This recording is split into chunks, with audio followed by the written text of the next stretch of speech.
Student, आज का हमारा टॉपिक कुरा हवा की साख्त और तरकीब। कुरा हवा में हम ज़मीन के सराउंडिंग के बारे में जानते हैं कि हमें कुरा हवा जो है वो एक गुलाफ की तरह फ़ील होता है, जैसे उसने ज़मीन को चारों तरफ से अपने लपेट में लिया हुआ है। और हमारी ज़मीन की दर्जा हरारत और ज़मीन की हरारत को एतदाल पर रखने के लिए एक जगह से दूसरी जगह मुंतकिल करने में बुनियादी किरदार अदा करता है। अब कुरा हवा जो है वो उसकी कैफियत हर लम्हे और एक जगह से दूसरी जगह तब्दील होती रहती है। किसी मुकाम पर या किसी जगह पर वक्ती या मुख्तसर वक्त के लिए जो फ़ज़ाई मौसमी कैफियत होती है उसको हम मौसम कहते हैं। अगर साल हर साल की मौसमी कैफियत हो और हम उसको स्टडी करें तो हम उसे आबो हवा कहते हैं। अब कुरा हवा जो है वो ज़मीन से चंद किलोमीटर या चंद मीटर से लेकर कमोबेश 60,000 किलोमीटर तक की बुलंदी पर ये पाया जाता है। और जूँ जूँ हम ये बात जानते हैं कि बुलंदी की तरफ हम मूव करते हैं तो कुरा हवा लतीफ़ यानी हल्की होती चली जाती है।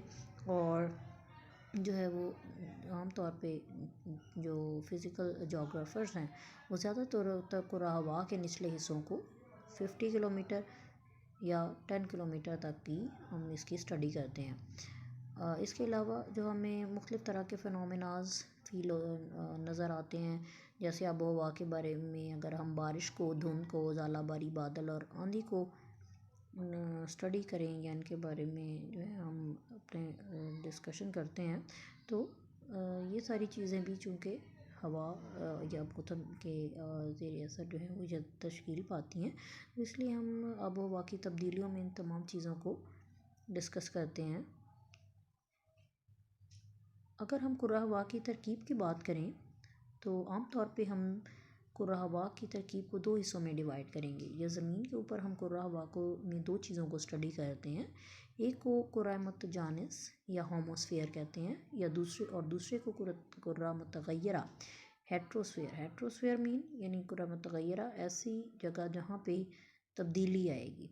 तो ये हम तब्दीली क्या आएगी या कौन सी चीज़ें कांस्टेंट रहेंगी उनकी हम नेक्स्ट स्टडी करते हैं। लेकिन सबसे पहले हम इसमें जो कुरा हवा का कुरा मुतजानिस है या जिस ऐसी जगह जहाँ पे मोस्टली आप देखेंगे गैसेस की जो रेशो है वो सेम रहेगी, तो वो 80 to 100 किलोमीटर का ज़मीन से ऊपर का हिस्सा जो है वो कुरा मुतजानिस कहलाता है। और उस पर थोड़ी बहुत डिफरेंस से चेंज तो आएगा गैसेस में अगर आएगा, लेकिन ज़्यादातर वहाँ यहाँ पे मौजूद कुरा हवा की जो कीमियाई तरकीब है वो सेम रहेगी। और लेकिन एक रेंज के बाद यानी 100 किलोमीटर के बाद कुरा हवा की इस कीमियाई तरकीब में जब तब्दीली आने लगती है तो हम इसको कुरा मुतगय्यरा कहते हैं, यानी तब्दील शुदा कुरा। और उसमें जो है वो थोड़ा बहुत जो है डिफरेंस हमें देखने में आएगा।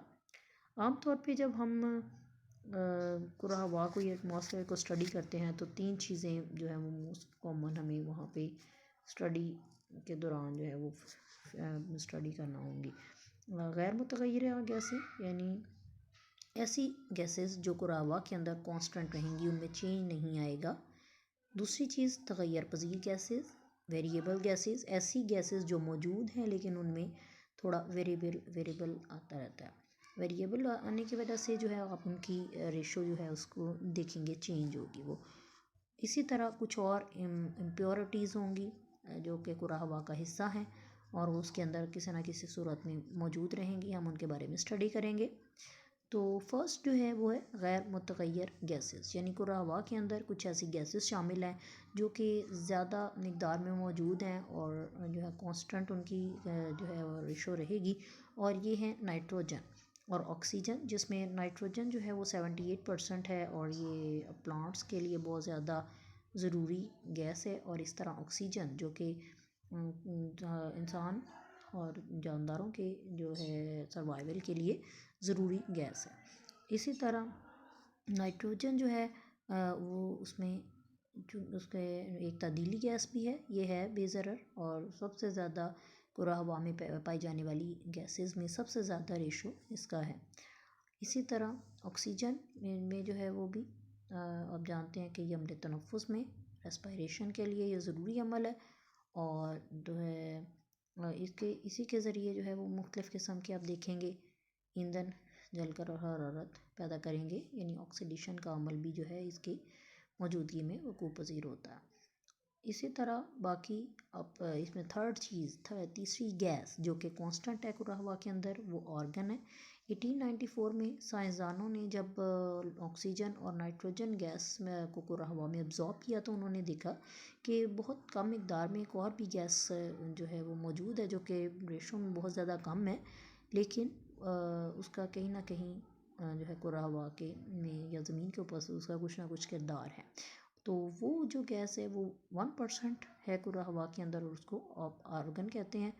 और ऑर्गन जो है वो माशी और तजारती मकासद के हसूल के लिए अहम किरदार अदा करती है।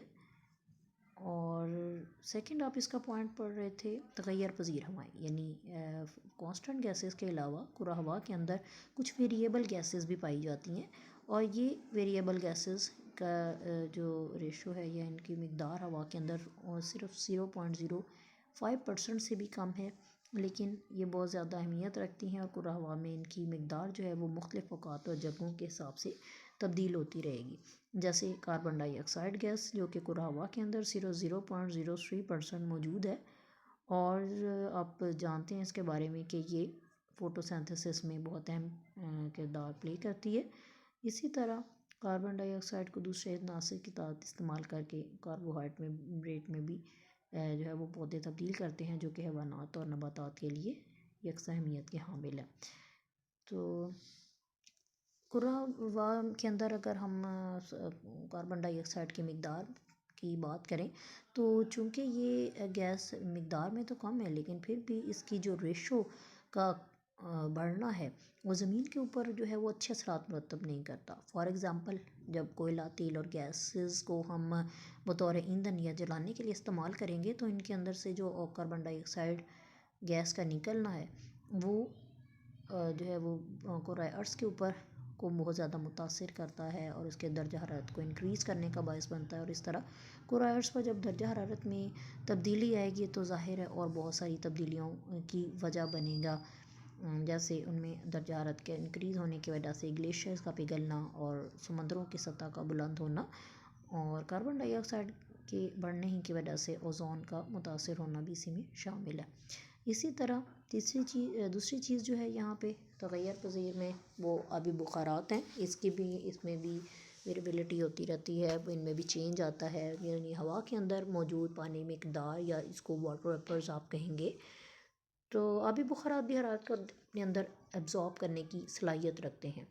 अब आबी बुखारात यानी मुख्तलिफ़ अज़ाम जैसे समंदरों, दरियाओं और झीलों के ऊपर तो ज़ाहिर है एवेपोरेशन होती रहती है, और ये उनके सतह के ऊपर काफ़ी ज़्यादा मिकदार में मौजूद होते हैं। इनकी रेशो में जो है वो भी एरिया वाइज डिफरेंस आता रहेगा।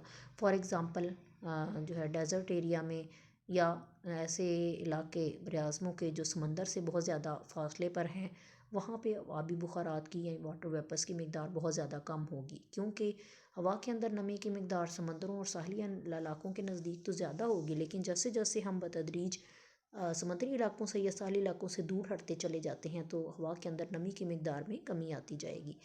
तो इस तरह हमारी जो ज़मीन के ऊपर किसी हर तरह की प्रेसिपिटेशन है, चाहे वो बारिश है, बर्फ़बारी है, ज़ालाबारी या धुंध वगैरह है, ये तमाम जो है इनका वो आबी बुखारात के साथ रिलेशन है, क्योंकि आबी बुखारात के अमल से ही जो है वो बादलों का वजूद होता है, और बादलों से ही जो है वो बारिश, बर्फ़बारी और ज़ालाबारी जैसे फिनोमेना जो हैं आप उनको देखने में आते हैं।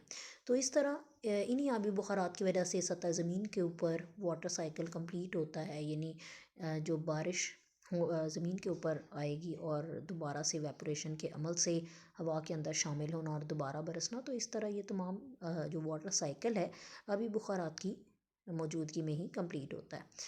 तीसरी चीज़ जो है वो तग़य्युर पज़ीर में आप उसको ओज़ोन लेते हैं। ओज़ोन गैस जो है वो ऑक्सीजन ही की तब्दील शुदा शक्ल है, यानी ऑक्सीजन में अगर ऑक्सीजन के अंदर अगर दो एटम हैं ऑक्सीजन के, तो इसमें ओज़ोन के अंदर 3 पाए जाते हैं, यानी इसका फार्मूला O3 होता है।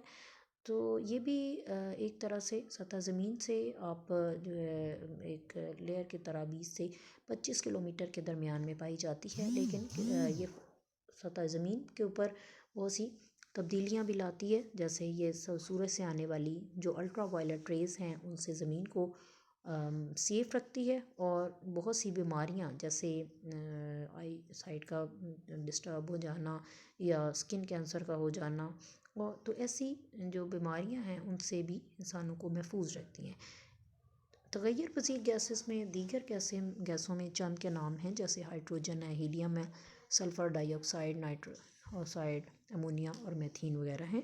तो ये गैसेस भी कुरा हवा में किसी न किसी सूरत में तग़य्युर पज़ीर गैसेस में शामिल है, इनमें थोड़ा चेंज आता रहता है।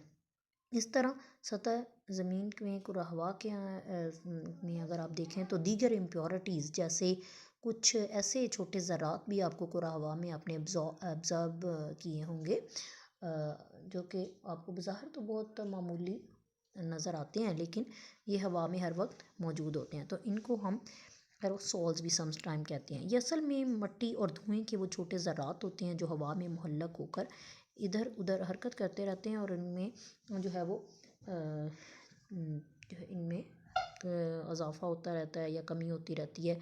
इसके अलावा कुरा हवा में बहुत सारे बैक्टीरियाज़, पौधों के खुलवी ज़रात और बाज़ नमकियाती ज़रात भी शामिल होते हैं। तो इसी तरह आप ये तमाम जो टॉपिक है इसको बच्चे एंड तक कंप्लीट करेंगे। हवाई चक्कर से ऊपर तक आपने इसको जो पॉइंट्स मेन आप इंक्लूड करना चाहेंगे इसमें इंक्लूड कीजिएगा, इसको अच्छे से लर्न करना है। Thank you.